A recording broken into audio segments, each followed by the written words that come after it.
10e partie. Philae, le principe féminin.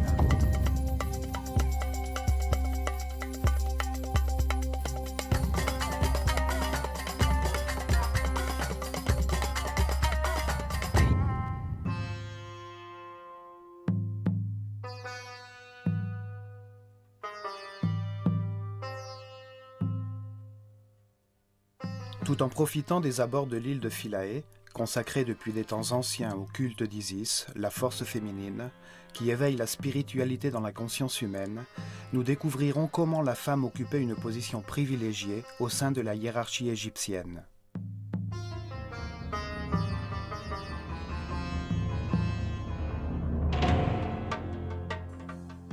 L'univers égyptien reposait sur le couple, le masculin et le féminin, égaux entre eux, chargés de créer l'ordre au milieu du chaos, de faire du monde une perfection et de la conserver ensuite pour l'éternité.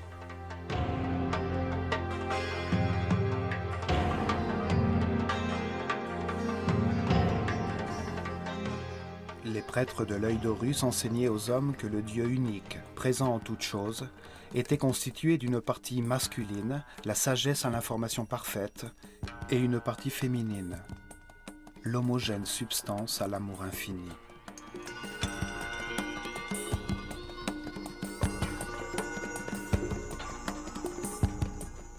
Au plus haut niveau de son univers divin et ordonné, Atum, ainsi nommait-on le Dieu unique, la sagesse absolue, alors que l'univers ne s'était pas encore manifesté, avait également une dimension féminine appelée Nun, la substance virginale, la matière indifférenciée et homogène, les eaux primordiales, l'amour infini.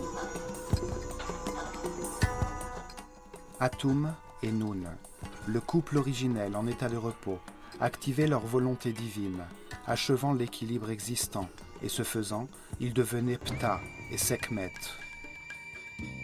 Le même Dieu unique, mais désormais doté d'autres caractéristiques, puisque sa propre volonté le mettait en mouvement. Ptah, la partie masculine du Dieu unique, émettait une information créative. Sekhmet, la partie féminine, l'enfantait à l'intérieur de la substance d'amour, manifestant le fiat lux, l'énergie et la substance lumineuse en mouvement. Ptah et Sekhmet sont les feux multiplicatifs de tout ce qui a été conçu. Ils créaient d'autres couples de divinités créatrices, les forces fondamentales nommées Néter, extension de la cause primordiale dans un univers divin.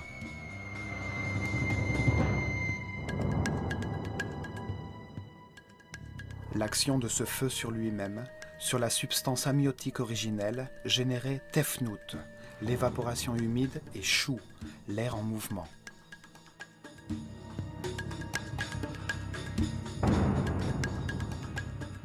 Ce couple de divinités, Tefnut et Shu, vapeur et air en mouvement, aide à différencier l'esprit primordial, en le condensant, en le matérialisant, générant un autre couple, Geb, la terre, et Nut, le ciel.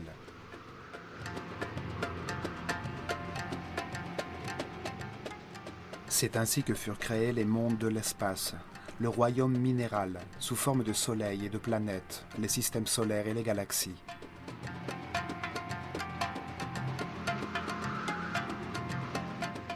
Dans ce monde divin, deux nouveaux couples sont nés, Osiris et Isis, Seth et Nephthys. Ces deux couples de forces fondamentales étaient chargés du processus d'évolution de toutes les formes matérielles de l'univers. Leur but était de les transmuer à nouveau en esprit.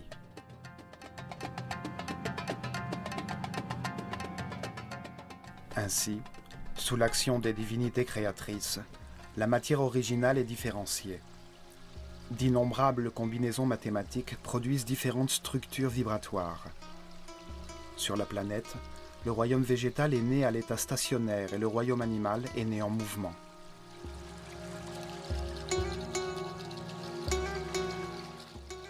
Puis, dans un autre acte créatif, le Dieu unique enfanta son Fils, la conscience de l'homme, un autre couple, humain cette fois, formé par un homme et une femme, ayant la capacité de se reproduire.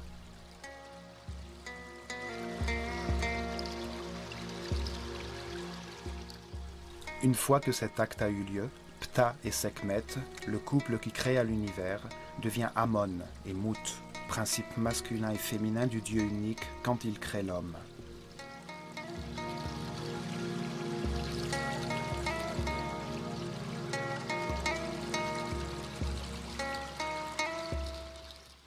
Il le manifeste selon sa propre image, doué du pouvoir de créer dans son esprit, de modeler, de bâtir.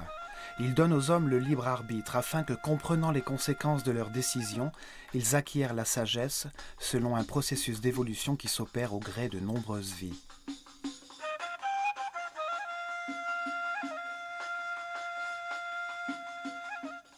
La structure égyptienne de l'univers divin et humain est fondée sur le couple. Ainsi donc, la femme, avec sa présence amoureuse, jouait un rôle très important au cœur de la société.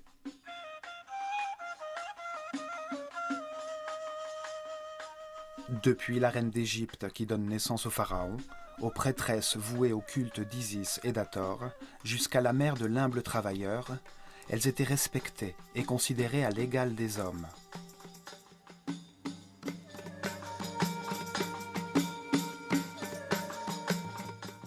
L'île de Philae était dédiée à Isis. Mère d'Horus, cette figure était le symbole de la maternité. Isis occupait dans le cœur des Égyptiens la même place que la Vierge Marie pour les catholiques.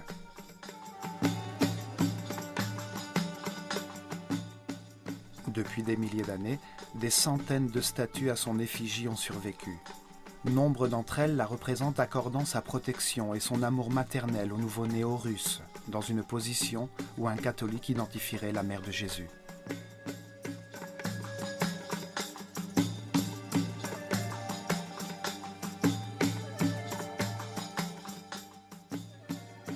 L'île accueillait les initiés et les prêtresses vouées à son culte dans une société égalitaire.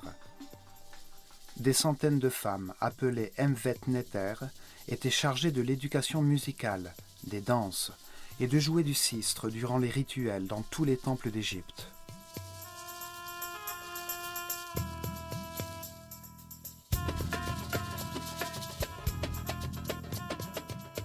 Isis est la personnification de la maternité dévouée, de la fidélité et de la délicatesse féminine. Isis nourrit la substance, les émotions supérieures, l'extase, l'intuition qui permet, grâce à la confiance et l'amour, la gestation d'Horus, incarnation de la conscience immortelle et constante.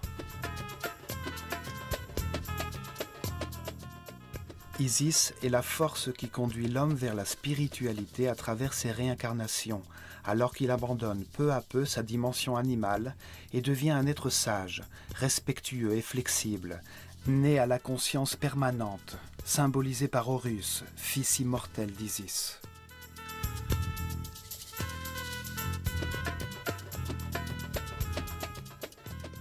Isis est la matrice de cette conscience permanente. Elle fait naître dans l'univers intérieur de chaque homme les émotions supérieures lui permettant d'élever sa fréquence vibratoire. Isis descend des dimensions supérieures jusqu'à la conscience, inspiration qui produit les idées qui sont à l'origine des arts.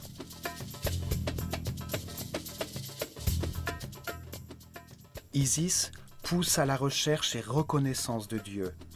Elle pousse sur la route de la spiritualité, conduisant chaque homme à ressentir librement l'émotion supérieure d'adoration de Dieu, ce qui l'amène à l'extase.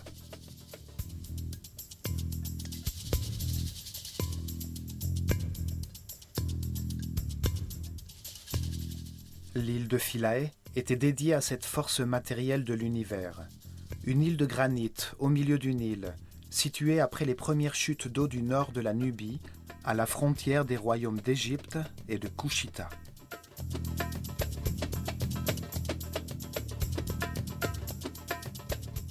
Philae signifie île ou monticule sur les eaux qui émergent au temps de Ra. Ce nom suggère l'usage sacré du site depuis des temps anciens.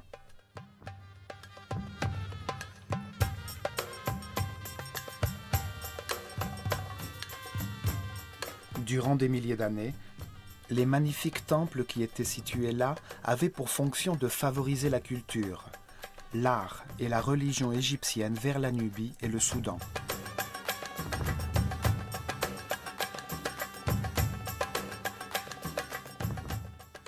Les ruines les plus anciennes sont situées au sud-est.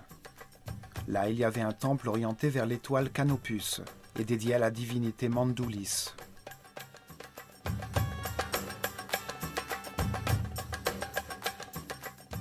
Le temple fut détruit au cours de l'une des guerres antiques entre Égyptiens et Nubiens.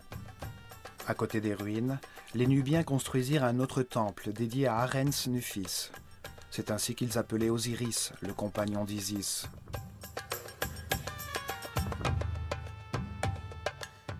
Les Égyptiens, reprenant le contrôle de l'île, construisirent un premier temple dédié à Isis. En 1250 avant Jésus-Christ, Ramsès II laissa une stèle sur laquelle il assurait avoir fait reconstruire le temple.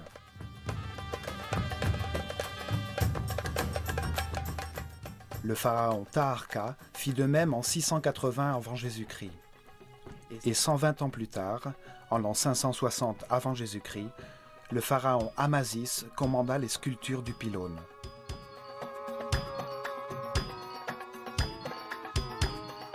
« 300 ans plus tard, Nectanebo construisit un temple situé à l'angle sud de l'île. En l'an 250 avant Jésus-Christ, les pharaons ptolémaïques, successeurs d'Alexandre le Grand, décident de réorienter l'axe du temple de 21 degrés, afin de le recadrer sur l'étoile de Canopus qui s'était déplacée avec le mouvement du système solaire.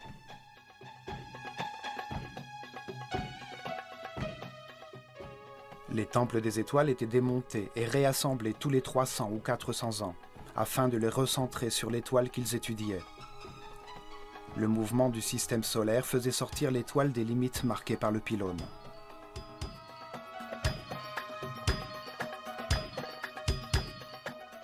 Le temple aurait dû être entièrement déplacé pour s'adapter à son nouvel axe. Mais durant cette période, les intérêts ptoléméens étaient davantage centrés sur la Grèce et la Macédoine, en raison des rivalités qui les opposaient aux autres rois grecs, entre lesquels Alexandre avait divisé son royaume.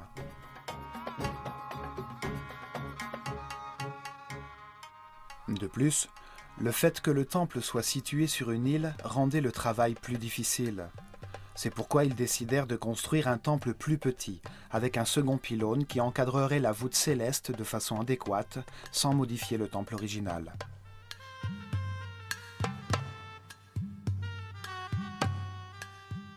Alexandrie était devenue la capitale de l'Égypte, et le grec était sa langue officielle.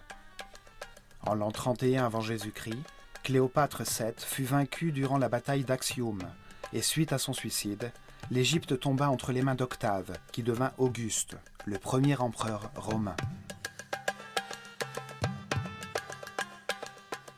Les empereurs romains construisirent d'autres temples sur Philae. Trajan entama la construction d'un temple qui ne fut jamais achevé. Ses chapiteaux striés représentaient des feuilles de papyrus, au-dessus desquelles reposent encore des cubes de pierre jamais décorés comme l'exigeait pourtant la tradition.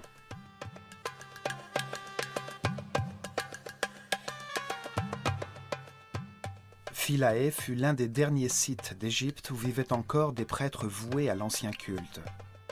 C'est à partir de ce moment-là qu'apparaissent les sectes gnostiques, connues plus tard sous les noms de Rose-Croix, franc-maçonnerie ou ordre des Illuminati, et qui conserveraient le secret du savoir égyptien. En 553 après Jésus-Christ, l'île, un des derniers bastions du paganisme égyptien, fut dédiée à saint Stéphane et à la Vierge Marie par décret de l'empereur Justinien.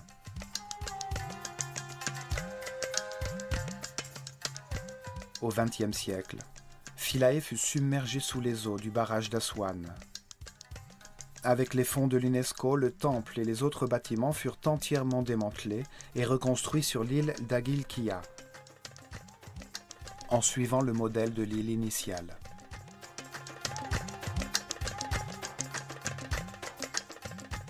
Le temple fut orienté dans la même direction que le temple original. Norman Lockyer établit l'axe du temple original à 76,5 degrés sud-est, centré sur les mouvements de l'étoile de Canopus au-dessus du pôle sud, dans la même position que le temple d'Edfu.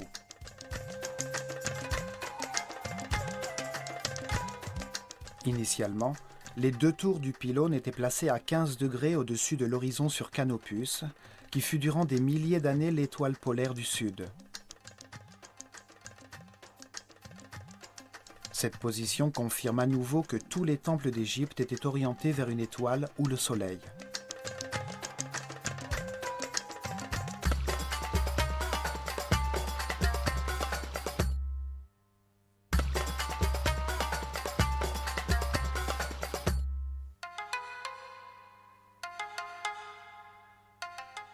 En arrivant depuis le Nil, on observe l'imposant bâtiment.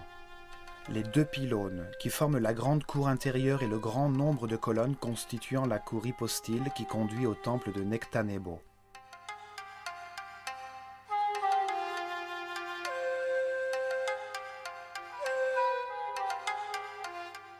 La grande cour extérieure adopte une forme trapézoïdale, grâce à 32 colonnes disposées sur deux rangées et construites dans un angle qui s'ouvre sur le temple.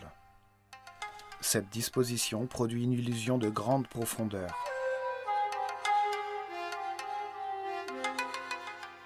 Les colonnes et un très long mur qui présente à distance régulière une série de fenêtres donnant sur le Nil forment un passage sombre. Toutes les colonnes sont différentes. Telle une canée de papyrus, leurs chapiteaux aux motifs floraux et aux couleurs vives adoptent différentes formes.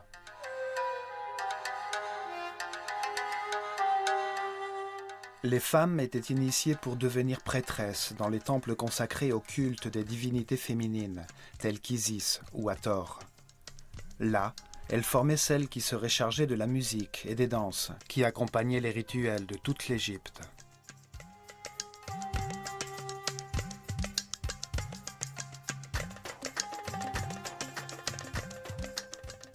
Les femmes qui se consacraient à la musique portaient le titre de Shemayet. Elles pouvaient aussi servir des divinités masculines. Elles pouvaient également devenir scribes. Elles étaient chargées de jouer du sistre, dont les sonorités pacifiaient les divinités et permettaient à l'esprit humain de trouver l'apaisement.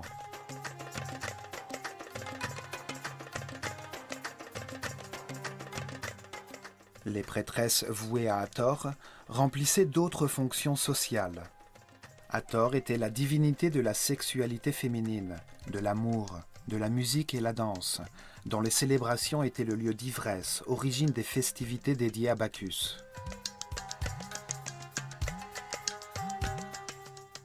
Ces prêtresses apportaient la fertilité et enseignaient aux hommes qui allaient se marier l'art de l'amour, afin de satisfaire leur future épouse.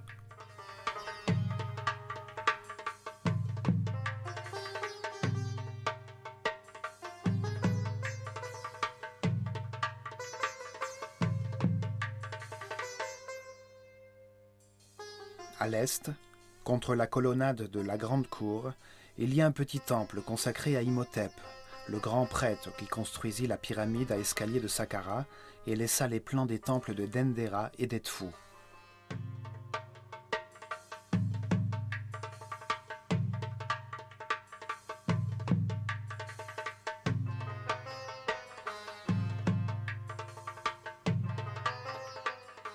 Sur le premier pylône, comme dans de nombreux temples, on retrouve la figure du pharaon gravée dans la pierre. Dans ce cas précis, il s'agit de Ptolémée XII, qui frappa de sa canne les 9 célèbres ennemis d'Égypte.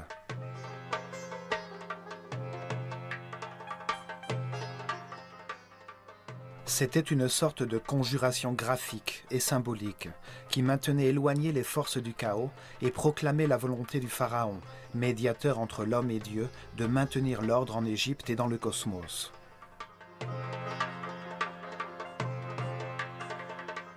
La confrontation de l'ordre et du chaos est un exemple du principe de dualité selon lequel les Égyptiens concevaient l'univers.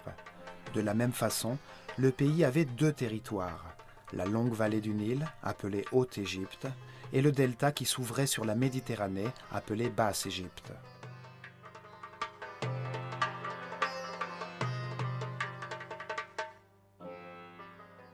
Le pharaon unifiait cette dualité. Il portait 2 couronnes qui témoignaient de son contrôle sur les 2 territoires. De la même façon, il unifiait l'humain au divin. Son corps était le moule contenant le Karéal, un esprit chargé d'Égypte, et qui se réincarnait de pharaon en pharaon.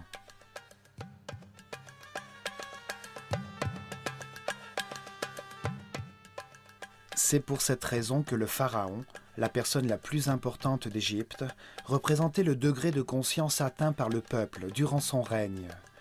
Il était une sorte de dieu mineur, réincarnation vivante de l'esprit à qui Dieu confiait la tâche de gérer l'Égypte.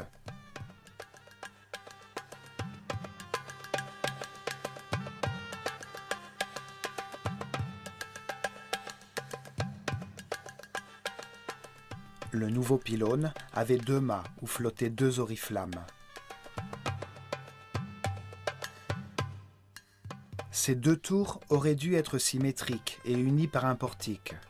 Cependant, sur Philae, la tour de gauche possède une porte qui menait directement à la chapelle de la naissance.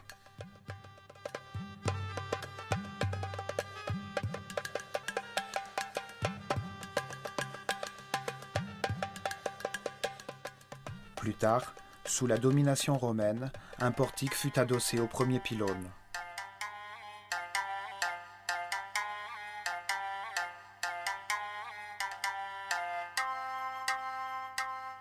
Dans cette chapelle, on célébrait la naissance des divinités et de leurs enfants, comme Horus, la maternité d'Isis, quand Sirius, sa correspondance stellaire, venait annoncer la nouvelle année, le solstice d'été et la montée du Nil.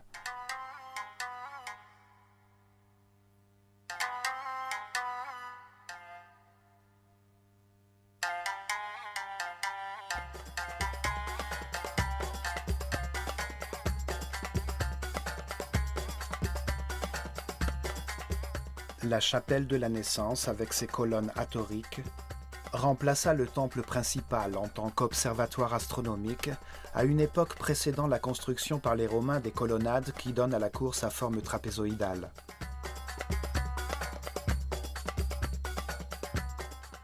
Aucune société n'a autant que l'Égypte valorisé les femmes. Cette société considérait l'homme et la femme à égalité, grâce à leur conception philosophique de Dieu.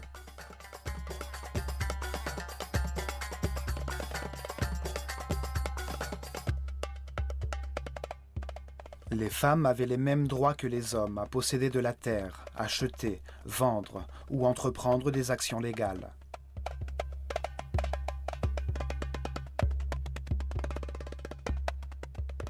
Cependant, jamais une femme n'occupa une fonction administrative. Les hommes étaient chargés du maintien de l'ordre. Le pharaon gouvernait et les hommes administraient l'empire.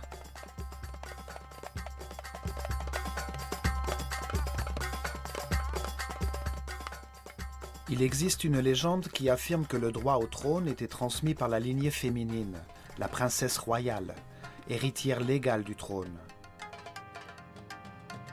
L'homme qu'elle choisissait comme époux devenait le pharaon régnant.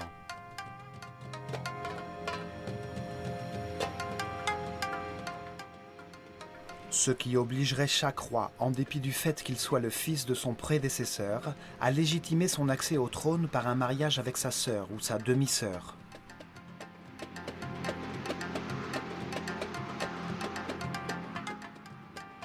Cependant, aucune lignée directe d'héritiers ne confirme cette légende.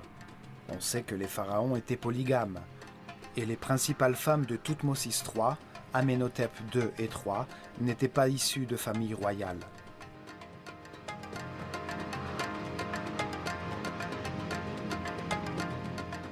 En réalité, les pharaons qui épousèrent leur sœur ou leur demi-sœur le firent par désir d'imiter les divinités Isis et Osiris, ou Seth et Nephthys, qui étaient frères et sœurs et époux.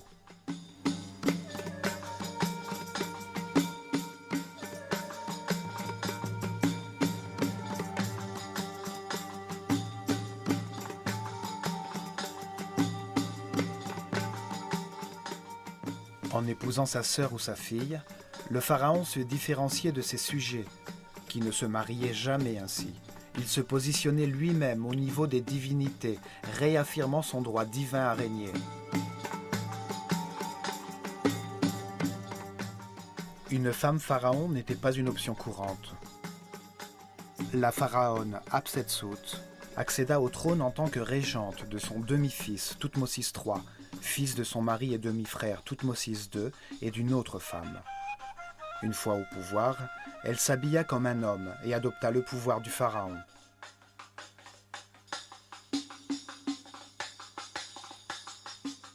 Après son règne, sa représentation en tant que pharaon fut systématiquement effacée, faisant disparaître des mémoires la trace d'une femme qui avait accédé au pouvoir d'une façon incorrecte. Cependant, ses représentations en tant que reine sont restées intactes.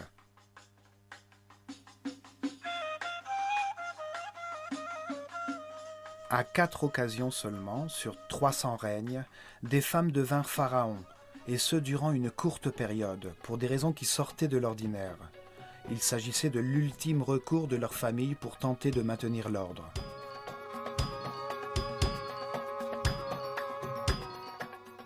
La première d'entre elles fut la reine Nitocris, qui régna à la fin de la 6e dynastie, au début du chaos, aujourd'hui appelée la première époque intermédiaire.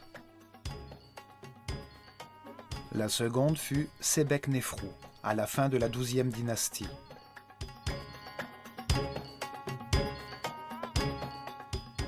La troisième fut Taousert, qui prit le pouvoir après le chaos causé par Moïse et les 10 plaies qui s'abattirent sur le pays, quand son époux Séti II trouva la mort en traversant la mer Rouge. La quatrième fut Cléopâtre, après avoir tué son frère et avant que l'Égypte ne devienne une province romaine.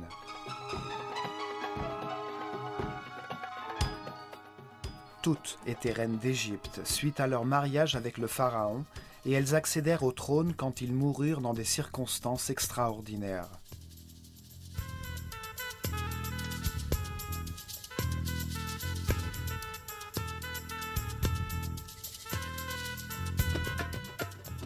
Les prêtres pouvaient se marier, mais ils ne pouvaient épouser qu'une seule femme.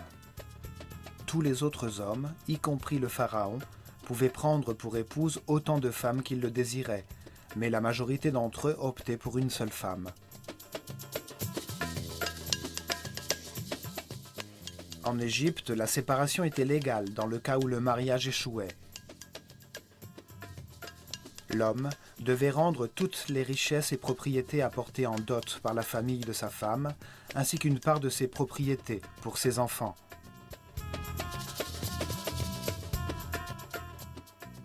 Pour cela, il devait juste prononcer devant les témoins des deux familles et le prêtre du temple qui était le sien la formule suivante. En ma qualité de mari ou d'épouse, je me sépare de toi et je te quitte pour toujours. Je renonce à mon droit sur toi. Que la vie t'apporte un autre compagnon là où tu souhaites te rendre.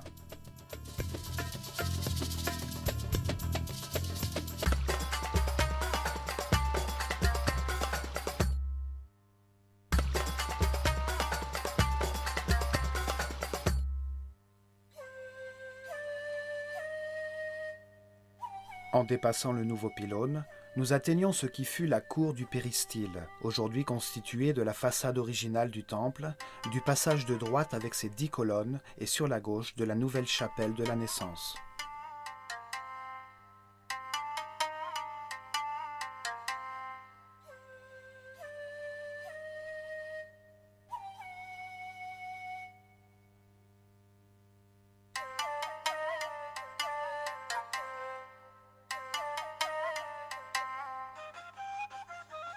Dans cette cour, on découvre la stèle contenant le cartouche de Ptolémée et Cléopâtre qui permit à Champollion de déchiffrer le décret écrit en hiéroglyphes, en grec et en démotique sur la célèbre pierre de Rosette.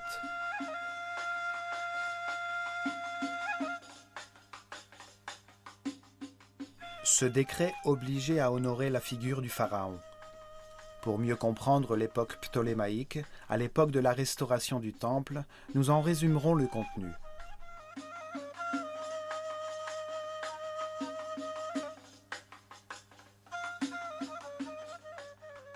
Il est décrété que tous les temples d'Égypte doivent destiner, à côté des sanctuaires des dieux, un espace conservant une image en or du roi Ptolémée, l'adoré Ptah, dieu de l'épiphanie eucharistique, en face de laquelle devra être placée la figure de la principale divinité du temple qui lui remet l'arme de la victoire.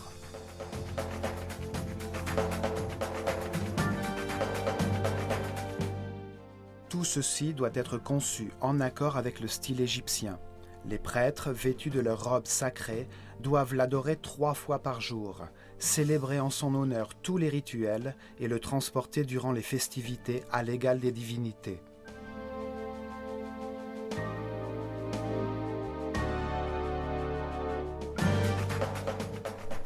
Pour les prêtres égyptiens, l'homme est un animal, même quand il peut consciemment contrôler les réflexes générés par son instinct.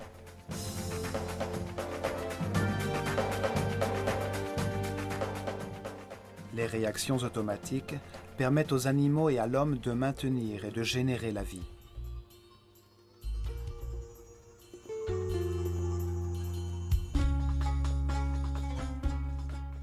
L'attirance envers le sexe opposé pousse à créer la vie.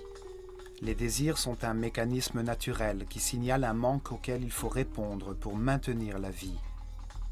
La peur engendre l'agressivité ou la fuite afin de défendre la vie.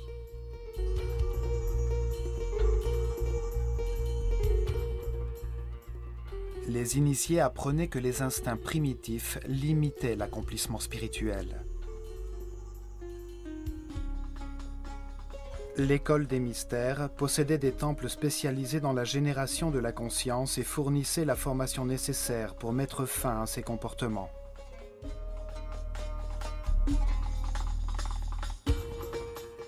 L'instinct d'agression était contrôlé dans des temples tels que celui de Komombo. Là-bas, la peur était anéantie par la reconnaissance du fait qu'il n'y avait rien dont on puisse avoir peur, que la mort n'était qu'un autre stade de la vie. On y enseignait que la peur consumait l'énergie vitale nécessaire pour parvenir à la paix intérieure.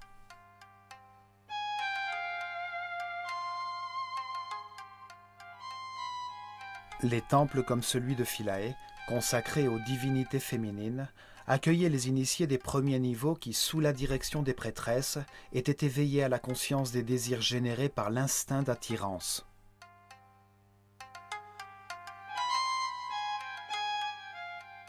Le désir conduit l'homme à confondre besoin et attirance.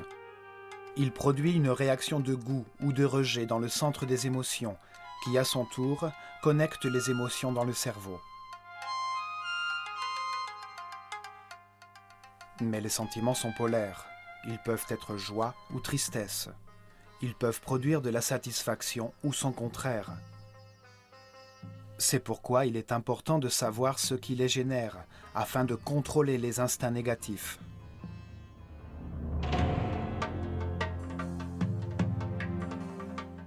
Les instincts négatifs provoquent l'apathie. Ils épuisent l'énergie vitale et asservissent l'homme à des vibrations de basse fréquence. Les Égyptiens croyaient que la voie de l'évolution commençait avec le contrôle des centres inférieurs, en rendant conscients les actes réflexes.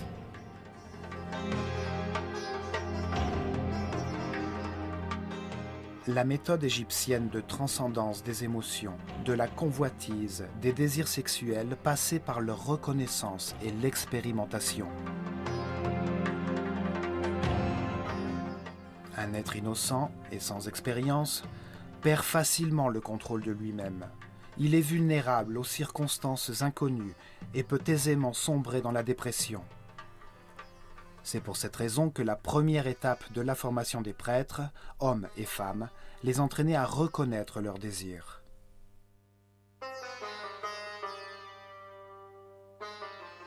Ils apprenaient ainsi qu'en activant leurs centres inférieurs et leurs émotions dans l'amour et la compréhension, il en résultait pour l'esprit paix, bonheur et harmonie.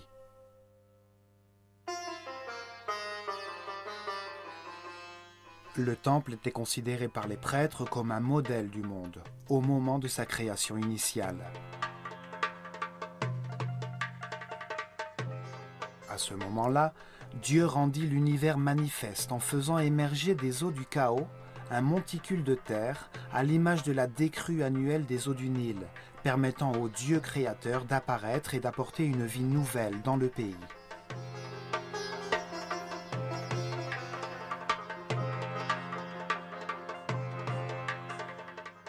L'accès par un escalier fait du sanctuaire le mont de la création, où Isis, la déité du temple, se manifeste dans la statue qui la personnifie.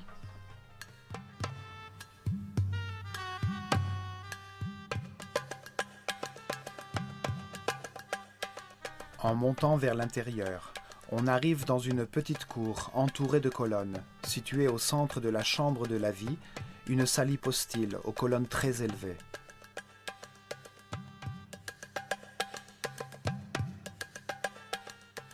La salle hypostyle, face aux espaces intérieurs du temple, représente le panthéon de la montagne originale de la création, où poussent plantes et papyrus, symbolisés par les colonnes du temple.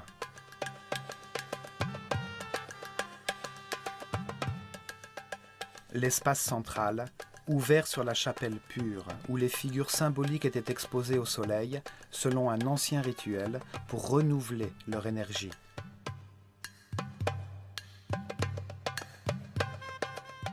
Là, on célébrait la bonté du soleil qui créait et soutenait le monde, pour renouer avec les forces créatrices qui conduisaient vers l'évolution.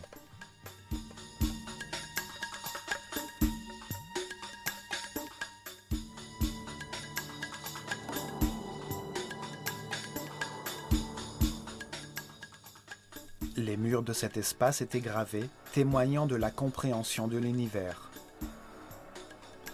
On observe aussi de nombreuses gravures de croix cosmiques, les signes d'une philosophie nouvelle introduite en Égypte quand Philae devint une église catholique.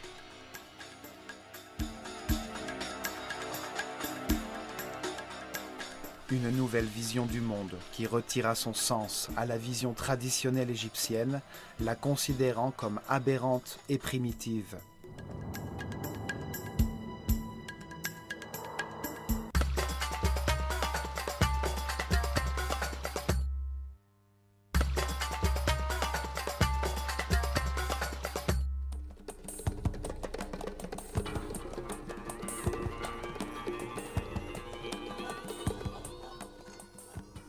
La maison de la vie, ou Père Ankh, était l'endroit où les textes sacrés étaient écrits, copiés et conservés.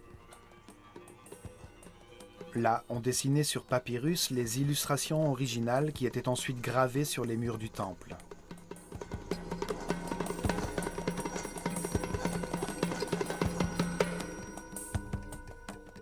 C'est également dans cette salle, présente dans chaque temple d'Égypte, qu'étaient préparées les copies du livre des morts, utilisées au cours des rites funéraires.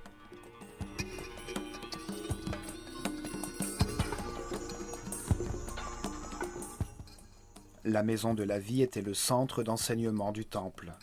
Théologie, art, ritualité, magie, astronomie et médecine y étaient étudiées. La bibliothèque servit de modèle à la bibliothèque d'Alexandrie.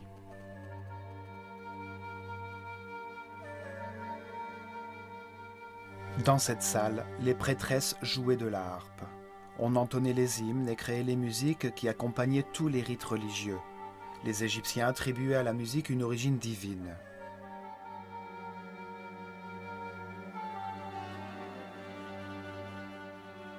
Les murs du temple montrent qu'ils utilisaient de nombreux instruments de percussion. Des tambours, flûtes, des tarboukas et des sistres, essentiels dans les rites funéraires et les processions.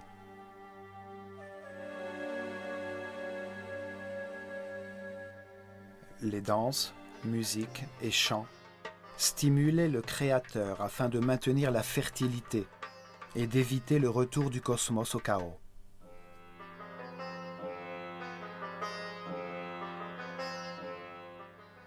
Les prêtresses prenaient également soin des malades qui venaient au sanatorium du temple.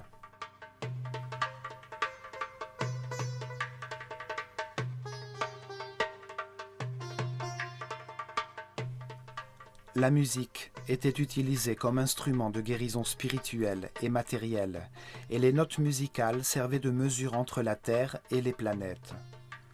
Par leur danse, elles adoraient Dieu, force d'amour, le bonheur et la musique.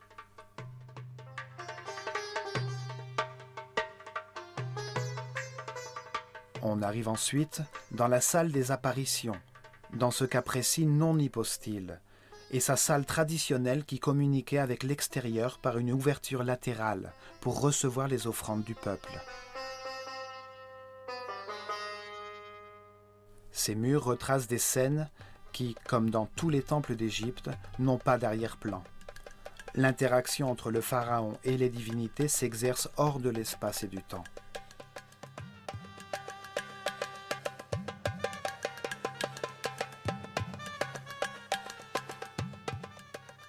Le temple était la scène où se représentaient de manière dynamique divers rituels au milieu des sonorités musicales des voix et des instruments. La récitation des paroles rituelles, l'odeur de l'encens, était un hommage à la divinité pour obtenir son soutien dans la continuité de l'univers. Des liturgies quotidiennes et un ensemble de festivals cycliques où des figures symboliques recréaient les mythes dont il faisait partie, au cours de rituels qui avaient lieu dans l'espace du temple, puis se poursuivaient en procession de barques sacrées, le long du Nil, en direction d'autres temples. Les diverses parties qui constituaient le temple étaient avant tout fonctionnelles. Elles montraient de quelle manière les prêtres concevaient l'univers. Ici, le rituel les dotait de pouvoir légitimant l'ordre hiérarchique social de leur civilisation. Le rituel générait et organisait cet ordre social.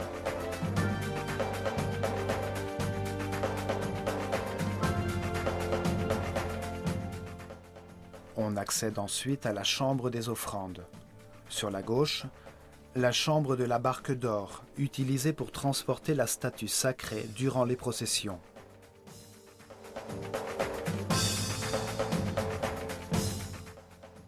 Depuis l'antichambre, un long escalier droit conduisait au toit du temple, où se déroulaient les cérémonies et d'où l'on observait le ciel.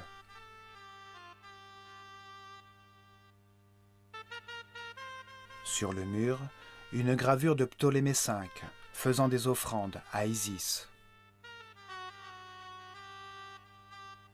Les parois, initialement dorées à leur fin, ont perdu leur couleur originale.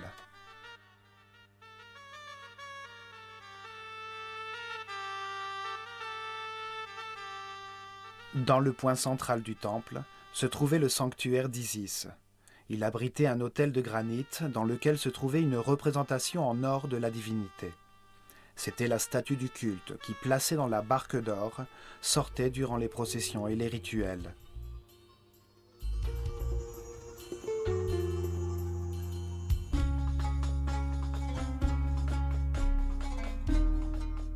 Isis, la Vierge Mère des Égyptiens qui enfanta Horus dans l'Immaculée Conception, porte au-dessus de la tête la forme d'un trône, un fauteuil symbolique sur le chakra de la couronne, sur laquelle la conscience permanente de chaque homme viendra s'asseoir pour régner dans l'éternité.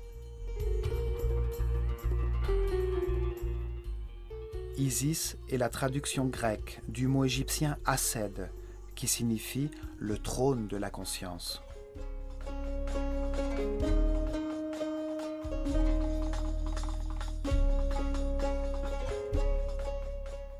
Elle a souvent été représentée avec un vautour au-dessus de la tête, sur lequel s'appuyaient des cornes de vache soutenant un disque d'or. Le vautour vole, entièrement voué à ses petits. Il transforme dans ses entrailles les substances en décomposition en alimentant une nouvelle vie.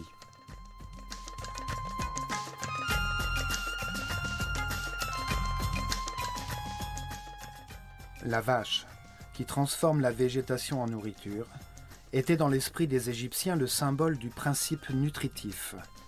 Ses cornes ont la forme de la lune ascendante. Elle enserre le disque solaire, source de vie et lumière de la conscience.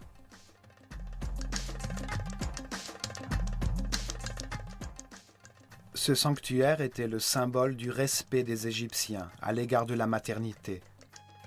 Un respect basé sur la recherche de l'ordre et de l'équilibre. Il légitimait leur vision du monde. C'est ici que se trouvait le cœur spatial du rituel, la maison du divin où le pharaon et les grands prêtres interagissaient avec la déité en représentation de tous les hommes.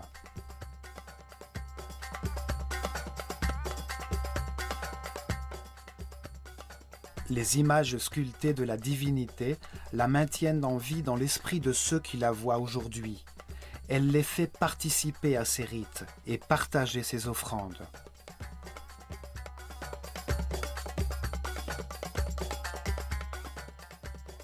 Voici l'héritage laissé par les anciens d'Égypte à la conscience de toute l'humanité. La vision d'un univers de dualité. Un lieu pour expérimenter les contrastes de polarité et comprendre la neutralité.